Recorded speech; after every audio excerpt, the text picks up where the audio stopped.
Hola, buenos días, buenas tardes, buenas noches para todos. En el momento en que me estén escuchando, esta es la clase grabada de donde voy a reponer la clase del viernes. ¿Listo?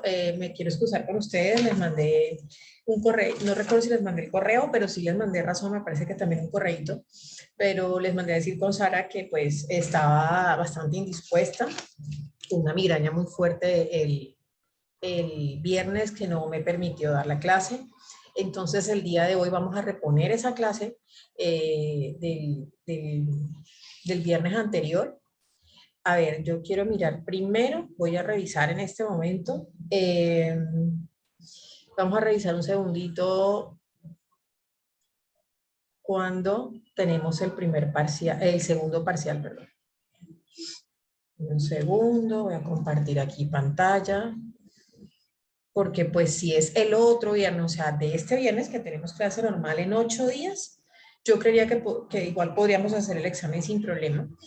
La idea es que de esta clase, de esta grabación de hoy, pues la observen entre el día de hoy y mañana jueves, y si tienen alguna duda sobre los temas, el día viernes resolver las dudas en clase, ¿listo? Dime un segundo, por favor, estoy revisando. Vamos a esperar que cargue un segundito la información.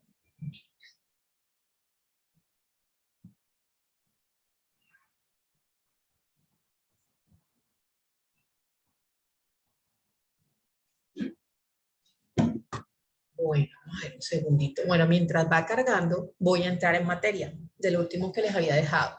Después que vimos las fuentes del derecho, que obviamente son tema del segundo parcial también, y ya ustedes habían leído, hicieron un taller sobre la sentencia C-534-2005, ¿sí? Sobre la sentencia C-534 se toca el tema, y ya más o menos lo hemos discutido en clase, se toca el tema de las edades, ¿sí? Que la mujer era impúber. Antes de esta sentencia, en el Código Civil, artículo 34, estaba establecido que la mujer era impúber a partir de los 12 años y el hombre a partir de los 14. Se genera un debate ahí sobre la igualdad entre hombre y mujer, que es muy importante, pues como replantear, además se hace un análisis. Efectivamente, las mujeres llegamos de pronto a un grado de madurez antes que los hombres, o a una edad más temprana que los hombres, y tal vez basados en eso, Andrés Bello, el escritor, el redactor del Código Civil, espero que hayan visto el video que les dejé la semana anterior sobre, sobre la historia del Código del Derecho Civil colombiano. Tal vez basados en eso, en esa madurez que adquirimos las mujeres un poquito antes que los hombres, se redactó esa norma. Pero lo cierto es que al día de hoy puede sonar un poquito discriminatoria, o más bien violatoria de un principio de igualdad de las mujeres, al de alguna manera otorgar un poquito más de responsabilidades al entrar a la pubertad a una edad más temprana que el hombre. Lo cierto es que al día de hoy, hombres y mujeres llegan a esa edad de la pubertad o de la preadolescencia o los impúberes a los 14 años, ¿sí?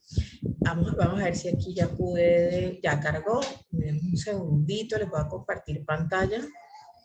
El día que tenemos el segundo parcial, ustedes son el grupo del viernes, ¿cierto? Ustedes son viernes. Sí, aquí está. Viernes. Derecho Civil 1, aquí se los muestro. La tuya 27 la tenemos el 8 de octubre, o sea, el otro viernes. El examen puede ser el otro viernes, ¿listo? No creo que vaya a haber ningún inconveniente. Hoy nos ponemos al día en la clase, y en la que veamos la que veamos este viernes, podemos lograr ponernos al día sin problema, ¿vale?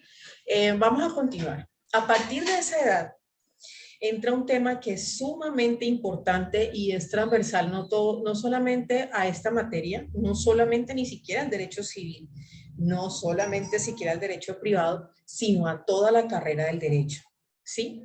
¿Cuál es ese tema? La capacidad.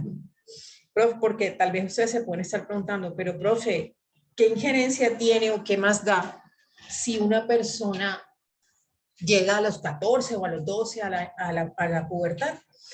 Sí tiene una injerencia, porque el Código Civil establece unos rangos de edad para establecer cuál es la situación y el grado de capacidad de esa persona.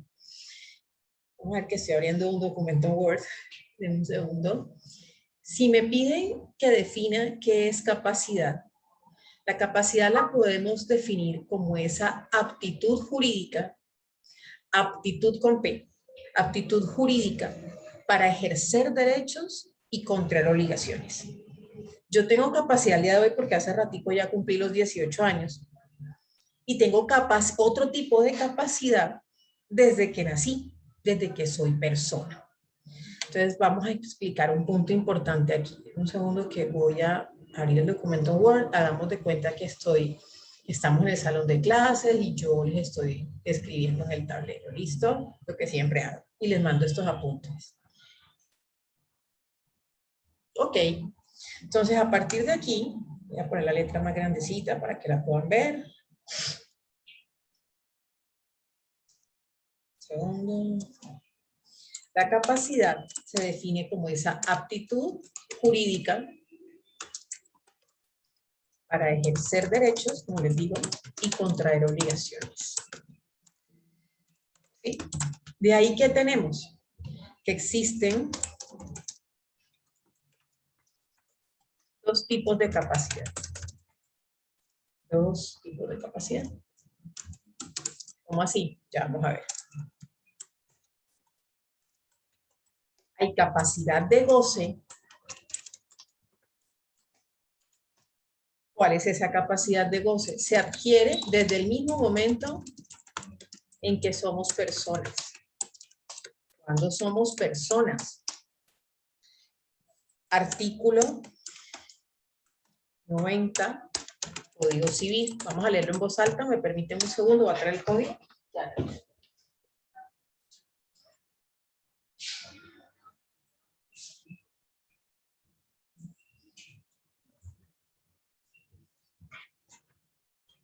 Ok, artículo 90, Código Civil. ¿Desde qué momento somos personas?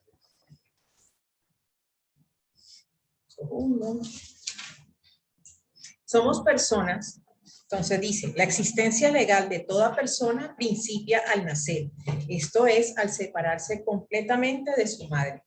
La criatura que muere en el vientre materno o que perece antes de estar completamente separada de su madre o que no haya sobrevivido a la separación, un momento siquiera se reputará no haber existido jamás. Voy a repetir. La existencia legal de toda persona principia al nacer. Esto es, al separarse completamente de su madre. La criatura que muere en el vientre materno o que perece antes de estar completamente separada de su madre o que no haya sobrevivido a la separación un momento siquiera, se reputará no haber existido jamás. Es decir, somos personas para el Código Civil, ojo con esto.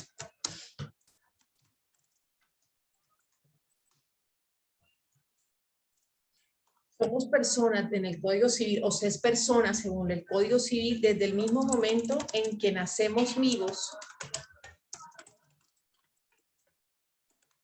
Ojo, nacer vivos es muy importante. Hay bebés que nacen muertos, nunca fueron personas partiendo de ahí. En que nacemos vivos, nos desprendemos del cordón umbilical de la mamá.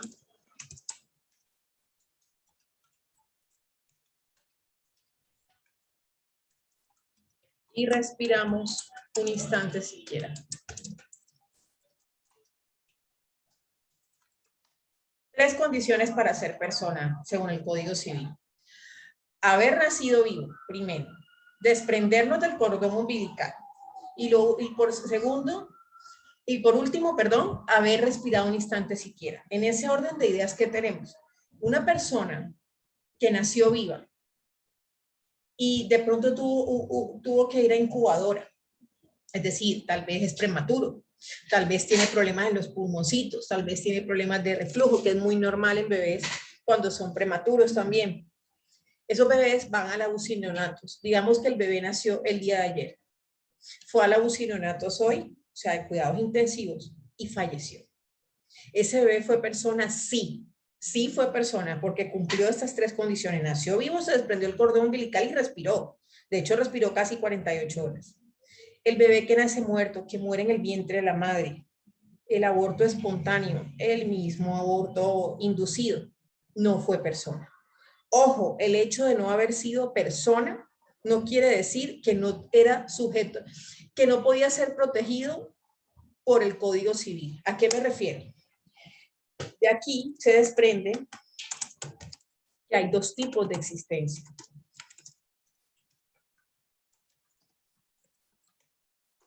Existencia biológica y existencia legal. La existencia biológica es el bebé que está en el vientre de la madre.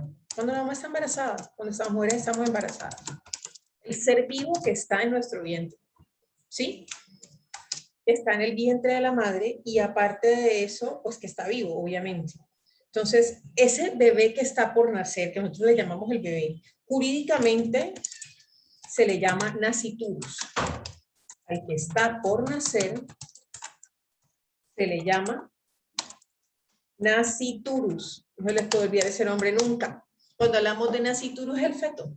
Lo que pasa es que suena muy despectivo. Entonces, sí le llama, cotidianamente se le llama el bebé que está en el vientre, pero jurídicamente es un nasciturus. El nasciturus tiene existencia biológica, pero no tiene el segundo tipo de existencia al que me refiero, existencia legal. ¿Cuál es la existencia legal? Artículo 90 Código Civil, cuando somos personas.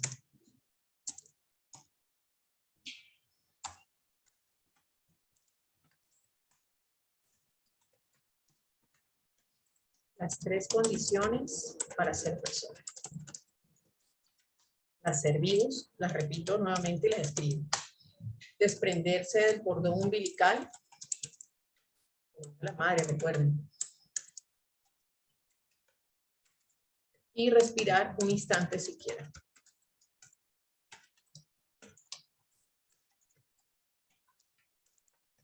Listo. Ok. Ahí tenemos los dos tipos de existencia. Y ojo que eso es muy importante para el parcial. Todos, ¿cuándo tenemos la capacidad de gozar? Es el momento en que nacemos y cumplimos estas tres condiciones. Si nacimos y al día de hoy seguimos vivos, tenemos capacidad de goce. Y la vamos a tener hasta que muramos. ¿Sí? Siempre. Desde el momento en que somos personas, tenemos una capacidad de goce.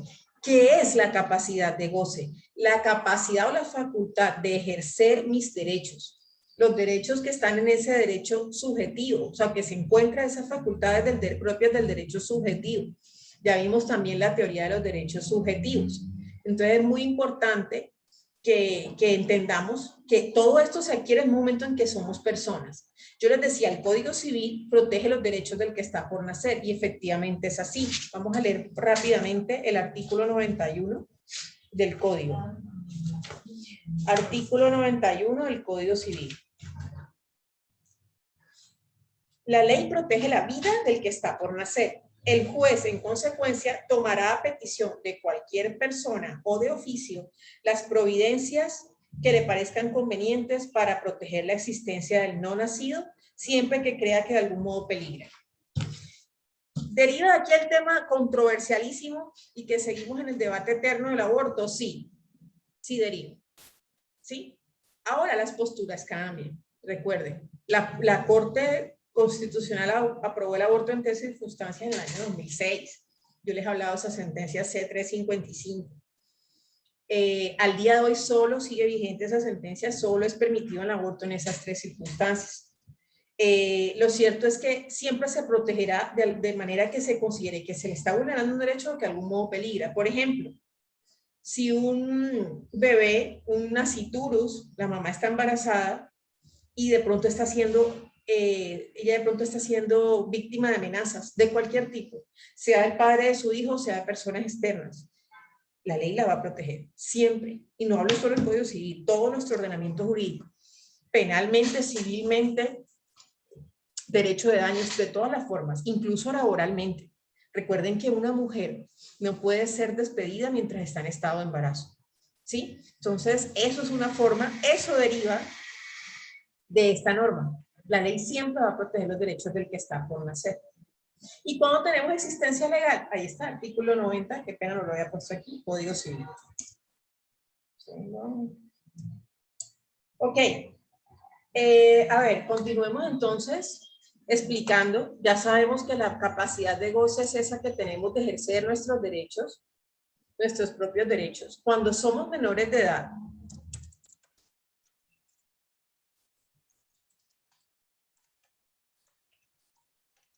de ejercer nuestros derechos contenidos en el derecho objetivo, en la norma escrita. La Constitución, las mismas leyes, ¿sí?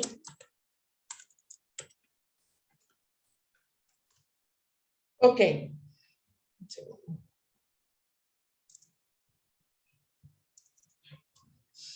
Listo. ¿Cuándo tenemos capacidad? El segundo tipo de capacidad. Capacidad de ejercicio. A ver, les decía, cuando somos menores de edad, la capacidad de goce, cuando somos mayores de edad, la ejercemos plenamente nosotros actuando en nuestro propio nombre. Cuando somos menores de edad, desde los 0 hasta los 18 años, esa capacidad de ejercicio en cualquiera de los rangos de edad, esa capacidad de ejercicio, esa capacidad de goce, perdón, se ve limitada porque serán nuestros padres o representante legal quienes la ejerzan en nuestra representación, valga la redundancia. En representación nuestra. Cuando somos menores de edad, yo no puedo reclamar a nombre propio mis derechos. Por ejemplo, mi papá, yo tengo 15 años y mi papá no responde por los alimentos, por la obligación alimentaria, es decir, por lo necesario o lo requerido para subsistir. Sino, digamos que mi mamá le toca sola, por decirlo así. Y yo tengo 15 años, mi mamá demanda a mi papá en nombre mío y mi representación para que mi papá responda y con la obligación que tiene para conmigo de otorgarme alimentos. Recuerden que alimentos no es solo, no es solo comida como tal, sino lo necesario para la subsistencia de una persona. Salud, educación, recreación, ¿sí? Vestido. Entonces, esos rubros es parte de la obligación de ambos padres. Entonces, si un padre incumple y el hijo es menor de edad, será el otro padre quien pueda demandar en representación. Entonces, esa capacidad de goce no la ejerzo yo directamente, sino mi papá. Sí, sino mi mamá en mi representación, o el otro padre contra el otro padre que no esté cumpliendo, sea padre o madre. Lo que pasa es que en la mayoría de los casos vemos la mujer, pero puede ser mujer u hombre, ¿listo? ¿Qué pasa con la capacidad o cuál es la capacidad de ejercicio? La capacidad de ejercicio la tenemos a partir de la mayoría de edad, o sea, de los 18 años. Colombia.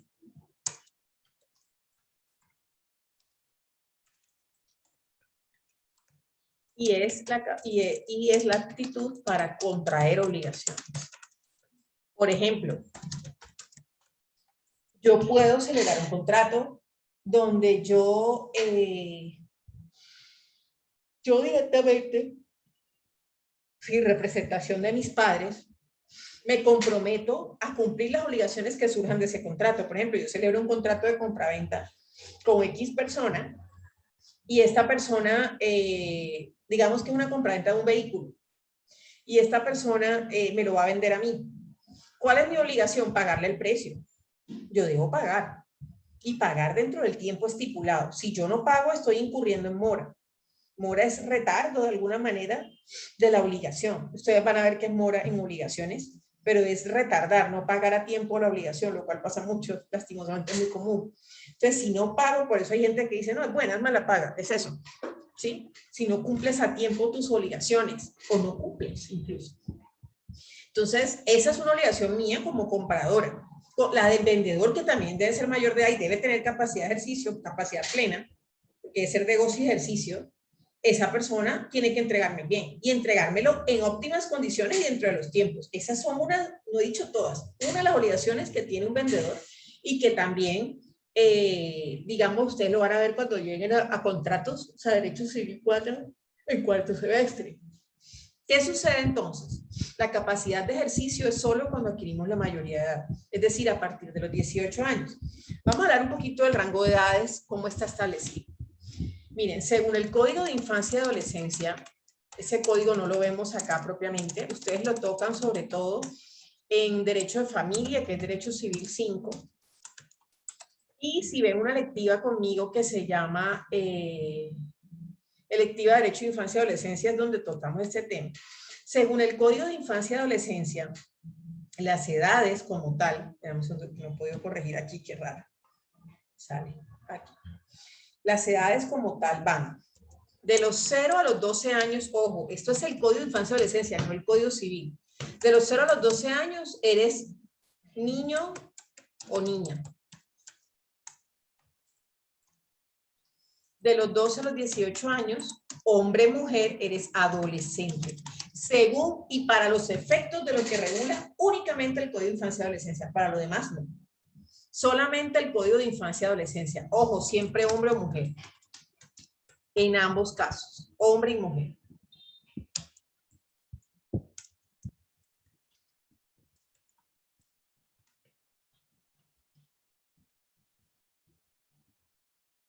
El mismo Código de Infancia y Adolescencia dice, sin perjuicio de lo establecido en el artículo 34 del Código Civil, que es el que me interesa, se establecen las siguientes edades porque es mucho más, hay más clasificación, está mucho más dividida la clasificación. Entonces tenemos de los 0 a los 7 años, niño y niña. De los 7 a los 14 años,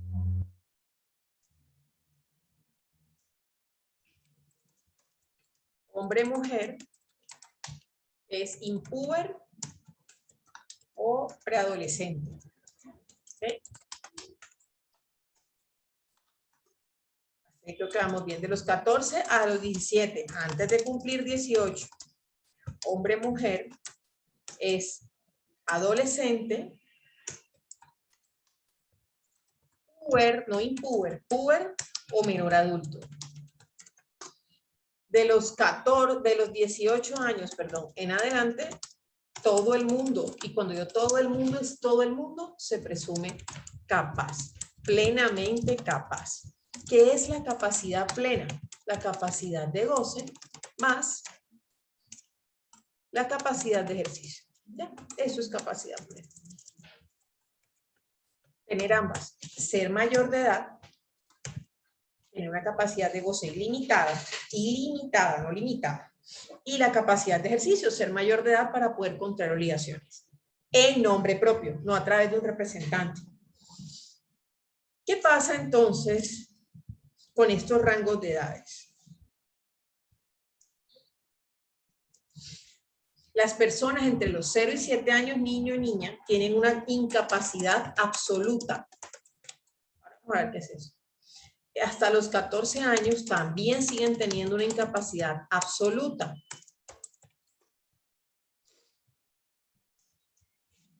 De los 14 y 17, antes de cumplir 18, tienen una incapacidad relativa. No tan fuerte como las otras. Es relativa, ahora vamos a ver. Y de los 18 en adelante, ya sabemos, capacidad plena. Todo el mundo, incluyendo las personas. Profe, es que tiene problemas mentales. La ley presume capacidad plena, tendrá que demostrarlo y se le tendrá que asignar un apoyo. Que ahí, bueno, digamos que en esos casos ya ustedes lo van a ver conmigo ahorita más adelante, la ley 1996, mejor dicho, más adelante es por ahí la próxima clase después del parcial, pero sí, es importante pues tenerlo en cuenta.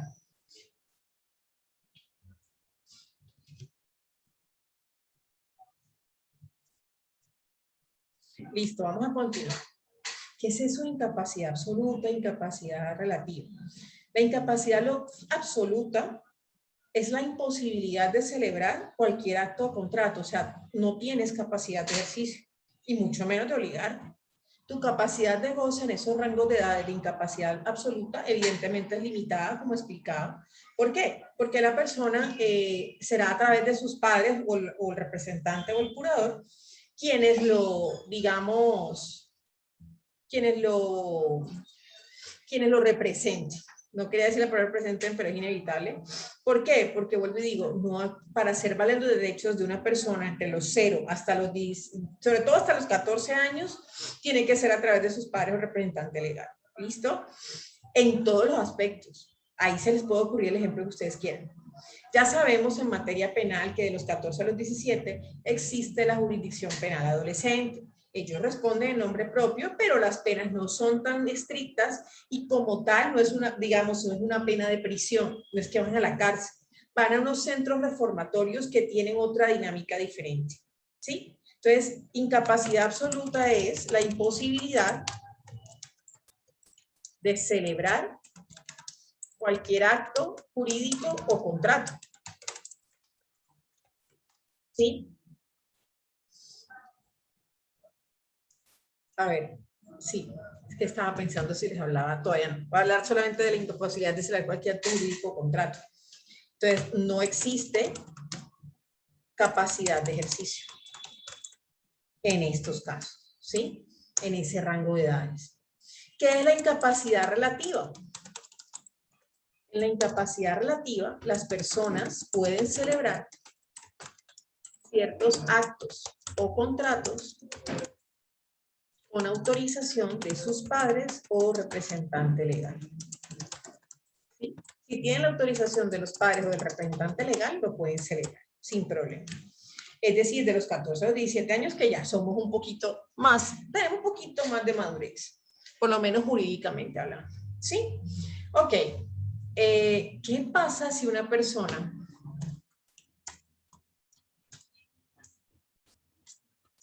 ¿qué sucede si una persona entre los 0 y 7 años o entre los 7 y 14 años celebra un contrato o un acto jurídico? Son nulos absolutos. Los actos o contratos celebrados por una persona entre los 0 y 7 años, o sea, un niño o niña, y hasta los 14 años, son nulos absolutos. ¿Qué es la nulidad? Quiere decir que sea nulo absoluto, es una sanción que se establece. ¿Por qué? Porque este contrato no cumplió los requisitos, que vamos a ver ahorita cuáles son, ya los vamos a ver, para que sean plenamente válidos y reconocidos por el derecho. Es decir, estos contratos nulos absolutos no tienen validez ni reconocimiento para el derecho. Es una sanción, básicamente es una sanción.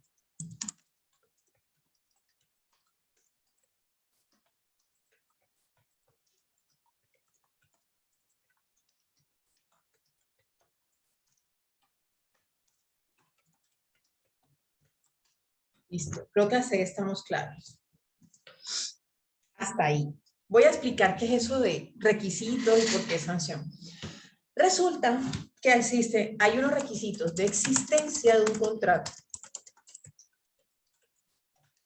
Para que un contrato nazca a la vida jurídica y se entienda que se formó un contrato, se deben cumplir 3 requisitos. Primero, una manifestación del consentimiento o voluntad de la persona que va a celebrar el contrato. El segundo, un objeto. ¿Qué es lo que vas a contratar? Si es un contrato de compraventa de una casa, pues la casa. Si es un contrato de compraventa de un carro, pues un carro. Si es un contrato de compraventa de un computador, pues un computador. El objeto del contrato, la cosa por la cual se está contratando. Y una causa. Cuando lleguen a negocio jurídico, el otro semestre, se llama la materia de teoría del negocio jurídico, se van a dar cuenta que, o van a observar, pues seguramente el profe Félix se los va a poner a leer, que la causa, en muchos casos, la causa en materia de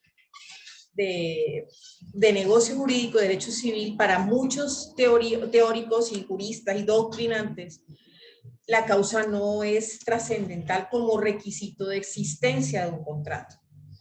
De todas maneras, un móvil, un porqué siempre es importante. ¿Por qué quiero comprar tal cosa? ¿Por qué quiero celebrar este contrato? ¿Por qué quiero que fulanito me preste plata, un mutuo? ¿Por qué quiero que el banco me acepte, me apruebe la hipoteca? Eso es importante. Sin embargo, ustedes lo van a estudiar más a fondo. Así como hay requisitos de existencia, hay los requisitos de validez de un contrato. ¿Cuáles son esos requisitos de validez? No solamente que exista el primero, referirme a todavía no, voy a referirme al primero, importante, la capacidad, el que acabamos de mirar, el atributo de la personalidad que acabo de explicarles. La capacidad es un requisito de validez. No basta con que un contrato nazca a la vida jurídica, tiene que tener plena validez para el derecho. Si yo celebro un contrato con una persona de 12 años, ¿el contrato existe? Sí, está cumpliendo los 3 requisitos que le señalo. La manifestación del consentimiento, el objeto. Hay un objeto, de pronto yo quiero comprar, no sé, una casa. Y hay una causa. ¿Por qué? Porque la quiero comprar y tengo el dinero y quiero acrecentar mi patrimonio. Ok, hasta ahí existe. ¿Es válido? ¿Y la persona tiene 12 años? No. Existe, sí nació a la vida jurídica, pero no va a surtir efectos en el derecho y no va a ser reconocido por el derecho. ¿Por qué? Porque usted no cumplió el requisito de capacidad. Usted tiene 12 años, usted no puede celebrar contratos. Su capacidad de ejercicio en este momento no existe y su capacidad de goce es limitada. Entonces, a través de sus padres. Ojo, en la incapacidad absoluta, ni que los padres autoricen. El contrato no tiene validez. Ni que los padres autoricen o el representante legal de la persona de 8, 9, 10, 11, 12, 13 años. ¿Listo? Ni siquiera así. El contrato es nulo absoluto. Segundo, una manifestación o voluntad, manifestación del consentimiento o voluntad, libre de vicios. No basta con decir, sí, voy a celebrar tal contrato. Es que la voluntad debe estar libre de esto, del error, de la fuerza y del dolo. ¿Qué es eso? Son vicios del consentimiento. ¿Qué es el error? El error va de la mano con el dolo. El dolo es esa intención, y creo que más o menos lo hemos tocado en clase el tema, es esa intención de dañar, de engañar, de cometer fraude. Son actos muchas veces celebrados con fraudulentos para engañar a una persona.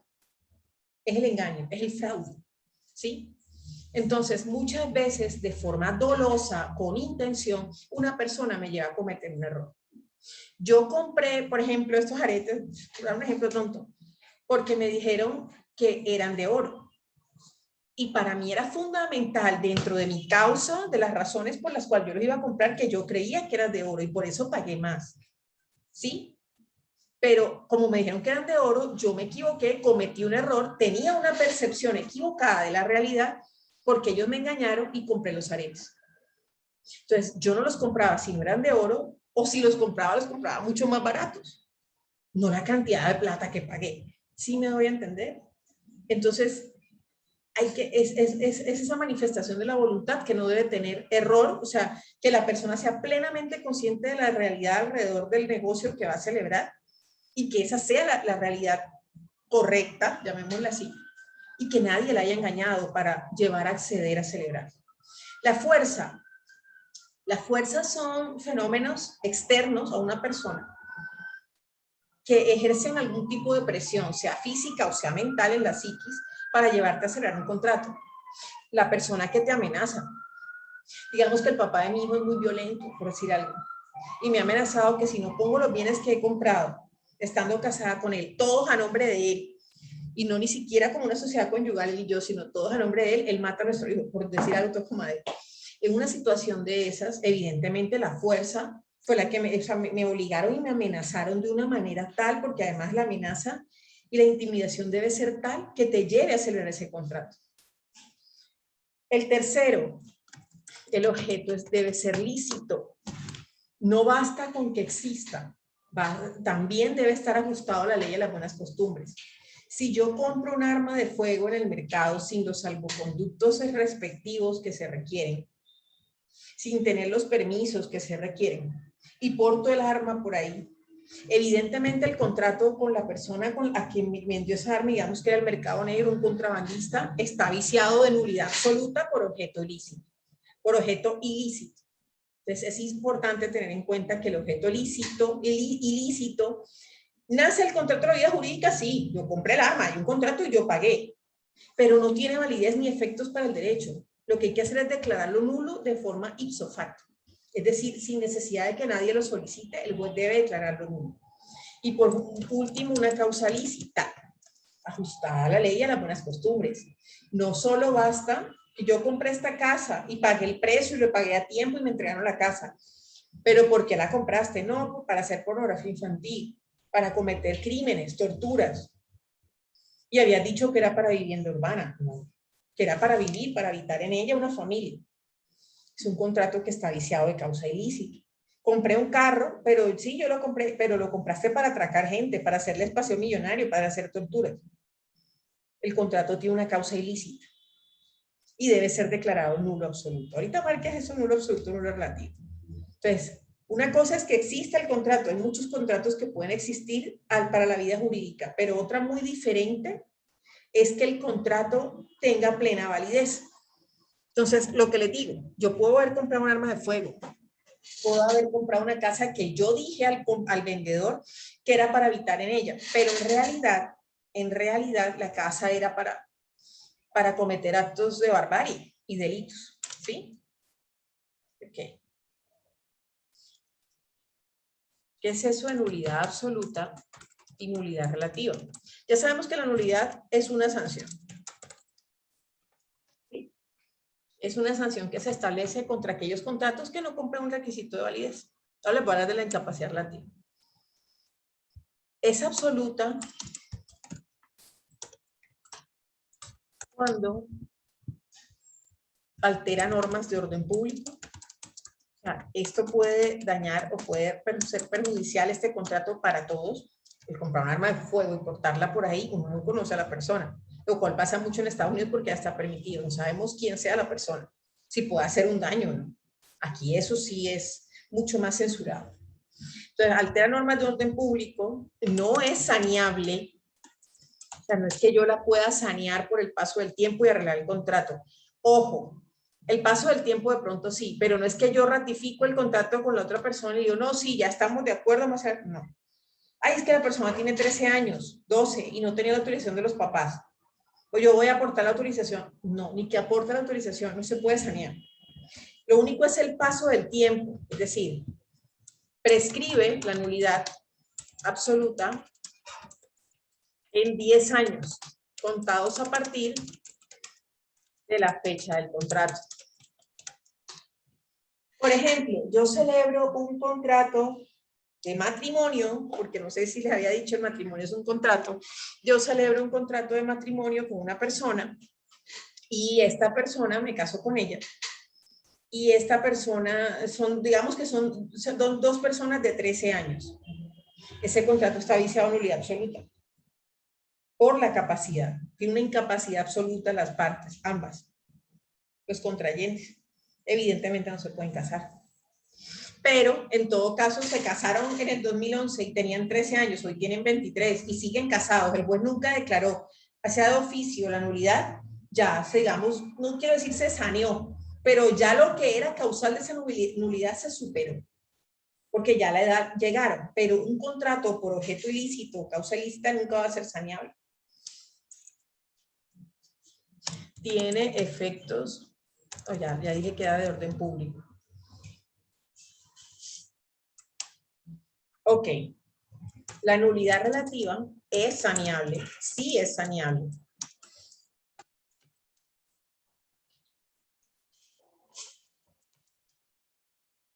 La nulidad relativa es saneable, ¿cómo? Ratificando las partes, sí, el contrato. Por ejemplo, yo celebro un contrato con una persona de 15 años, de 16 años, 17, pero no aportó, no sé, hasta una cédula, un registro falso, una cédula falsa, o esa persona simplemente era menor de edad y no buscamos la autorización de sus padres, es decir, era adolescente entre los 14 y 17, los padres pueden posteriormente ratificar, es decir, es como si autorizara ahí sí la celebración del contrato y ya está totalmente saneado. Ahí mismo, aquí no tiene que pasar el tiempo.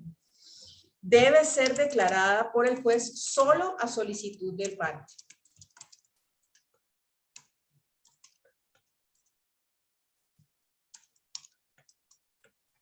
Tiene que ser el juez quien la solicite.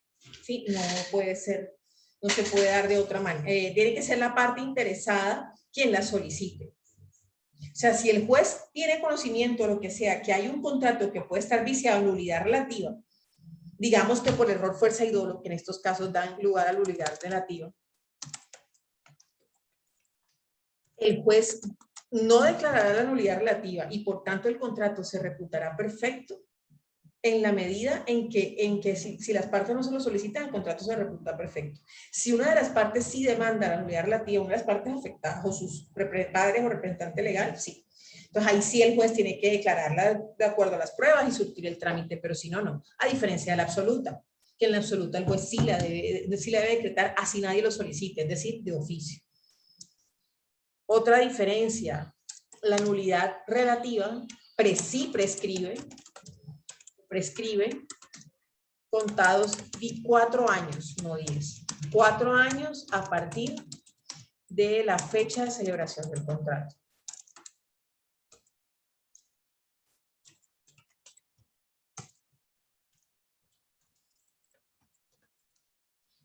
Listo. Entonces, por ejemplo, 2 personas se casan y una dice que fue obligada por su ahora esposo porque la amenazó con que mataba a la familia de ella o a ella si no se casaban. Si esa persona no presenta la demanda y no alega esa nulidad, el juez no lo va a hacer. Y se reputa el contrato perfecto, plenamente válido. ¿Listo? Eso es nulidad absoluta y nulidad relativa, básicamente. Vamos a ver en los requisitos de validez cuáles generan nulidad absoluta y nulidad relativa. Entonces, los requisitos de validez, la capacidad, la nulidad absoluta la genera, aquí depende de las edades, nulidad absoluta de los 0 a 7 años,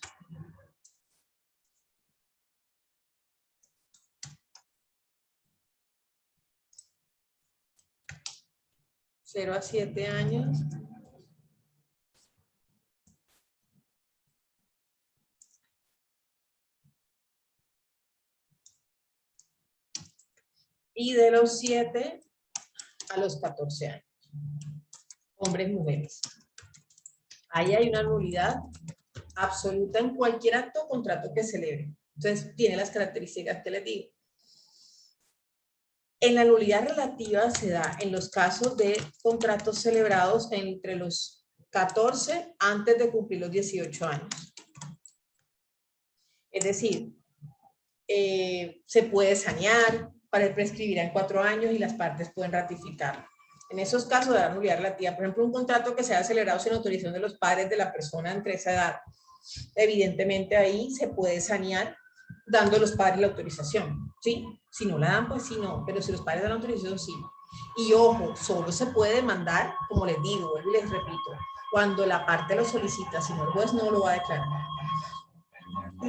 El consentimiento libre de vicios, es decir, el error, la fuerza y dolo como vicio en el consentimiento de una persona para acelerar un contrato o un acto jurídico, siempre darán lugar a nulidad relativa. ¿Listo? O sea, es saneable. El objeto ilícito y la causa ilícita darán lugar a nulidad absoluta. Siempre, no es saneable. Ahí sí que pasen 80 años será saneable el contrato. ¿Listo? Ok. Estas son palabras de uso común en el Código Civil. Vamos a explicar un poquito y con esto cierro la historia del Código Civil colombiano. Ustedes ya vieron el video, pero vamos a explicarlo.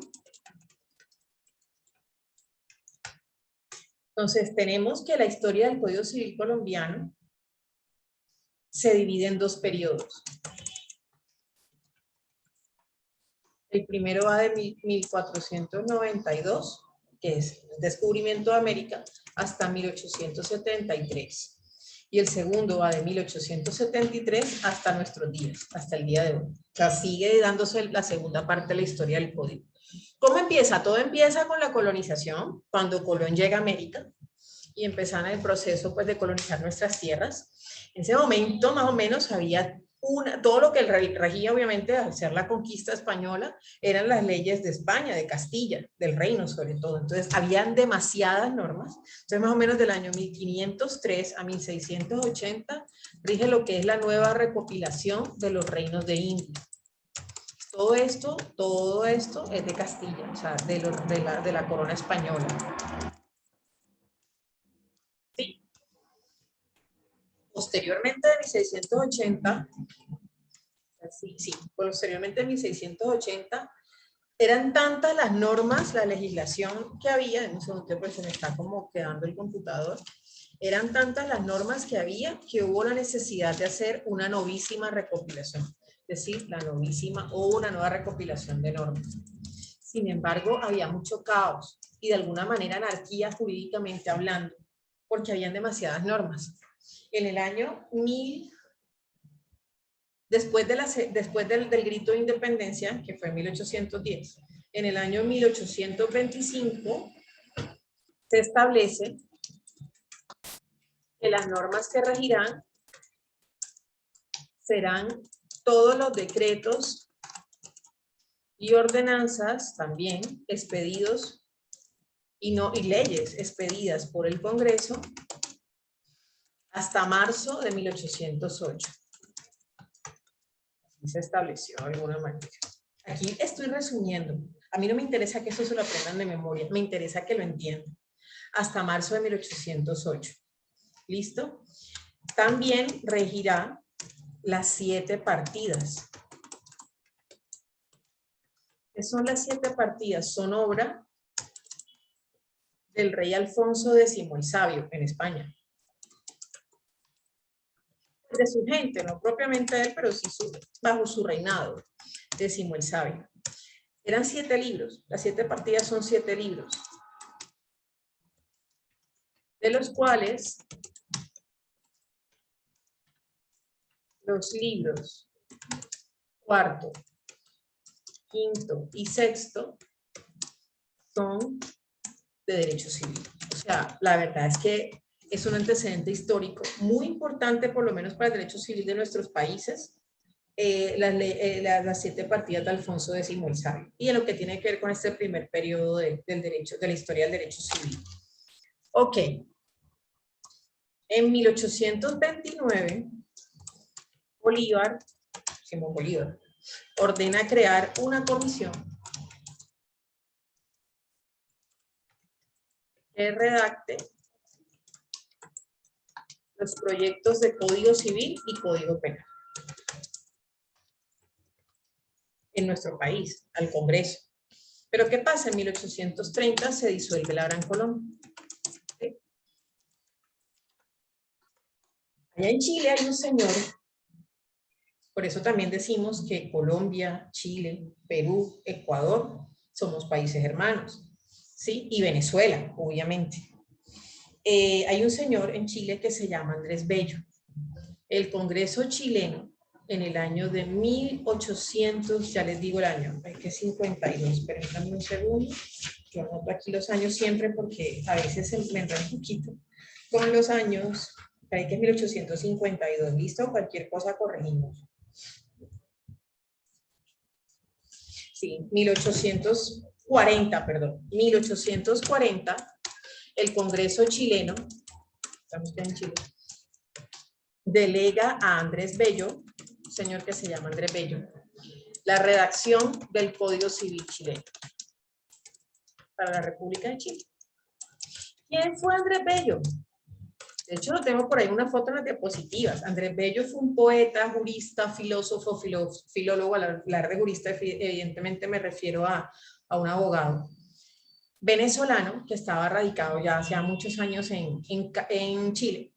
Y pues por sus escritos, por su buena forma de redacción, se le delegó esta misión. En el año 1852, Andrés Bello entrega terminado el proyecto del Código Civil al Congreso chileno. O sea, él se demoró, más o menos le tomó 12 años la redacción de este código, porque es este mismo. Ahorita vamos a terminar la historia. En 1855, el Congreso chileno aprueba el Código de Bello, el Código Civil de Bello. ¿Listo? ¿Qué pasa? En Colombia, a partir del año 1858 y progresivamente, el Estado colombiano, Colombia, en territorio Colombia, empieza a adoptar progresivamente el Código Civil de Bello. Empezamos con Cundinamarca, es que antes se le llamaba estados. Empezando por el estado de Cundinamarca, voy acá, voy acá, sí. Ya en el año de 1873, siendo el presidente Manuel Murillo Toro,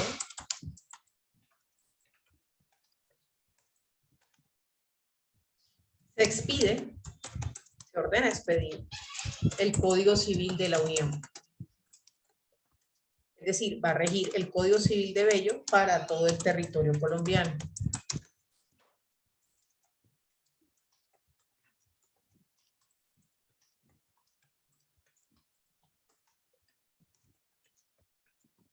Listo, con esto termino acá la clase de hoy y es explicar cómo se divide nuestro código, ¿vale? Igual esto lo vamos a reforzar en la clase del viernes.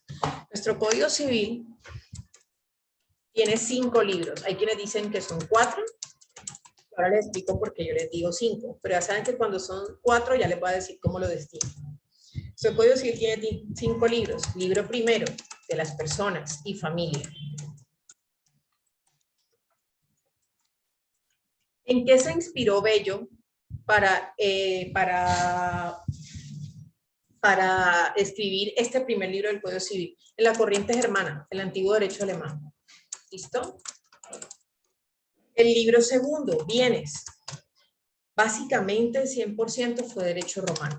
Lo que ustedes están viendo sobre todo en historia del derecho. De ahí gran parte del libro de bienes que en nuestro programa de plan de estudios de Derecho Civil 2 se basa en el derecho romano. Libro tercero, sucesiones. Ustedes lo ven como Derecho Civil 5 en la carrera. ¿Sí? Sucesiones se basa sobre todo en el Código Civil de Prusia y Austria. Antiguas repúblicas. ¿Sí? Austria sí todavía está vigente, pero evidentemente ya su código no está rigiendo. El libro cuarto, llamémoslo así, porque en realidad sí, llaman de obligaciones y los contratos.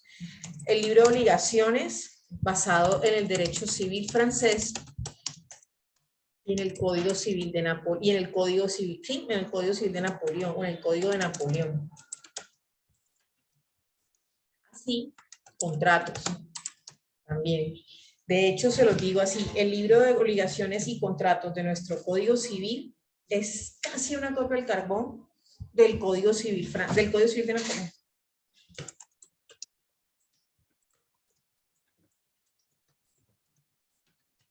Así es nuestro código. Esas fueron las corrientes que inspiraron a Andrés Bello. Andrés Bello fue quien redactó este código. Este código es resiliente. Si ustedes quieren un ejemplo de esa palabra que está tan de moda de resiliencia, es el Código Civil de Bello. ¿Por qué? Porque ha logrado, y eso es lo que más lo distingue, en ninguna otra área del derecho ustedes ven un código, una armonía tal que ha resistido a través de los años y de estos siglos. ¿Por qué? Porque ha tenido la capacidad de adaptarse a las necesidades de cada época. O ha tenido reformas muchísimas, las vamos a ver el viernes, sí, las vamos a tocar, pero ha seguido ahí vigente, no se ha derogado. Han habido ya, bueno, no sé si en este momento no creo que lo estén en estudio ahorita, pero han habido ya 2 proyectos de reformar y de derogar este Código Civil y escribirlo nuevo, uno por parte de la Universidad Nacional, otro por parte de la Universidad de San Buenaventura, precisamente con uno de los profes del área a mi cargo de Derecho Privado, que es el doctor Harvey Rincón, pero hasta ahorita no han aprobado, creo que no han pasado el segundo debate al Congreso. Entonces, lo cierto es que este sigue rigiendo. ¿Listo? El proyecto del doctor Harvey, aquí en nuestra institución, que abandera la San Buenaventura, era unificación de unificación de Código Civil y de Comercio. Bueno, muchachos, por hoy vamos a dejarlo ahí. Este escritico se lo voy a mandar también por correo. Entonces, espero por favor vean esta grabación de esta clase de hoy y nos veamos, pues para recuperarla del viernes anterior, y nos vemos este viernes, hoy es 29/30, el 1 de octubre, ¿listo? Que estén muy bien, muchísimas gracias y que tengan todos muy bonita tarde. Muchas gracias.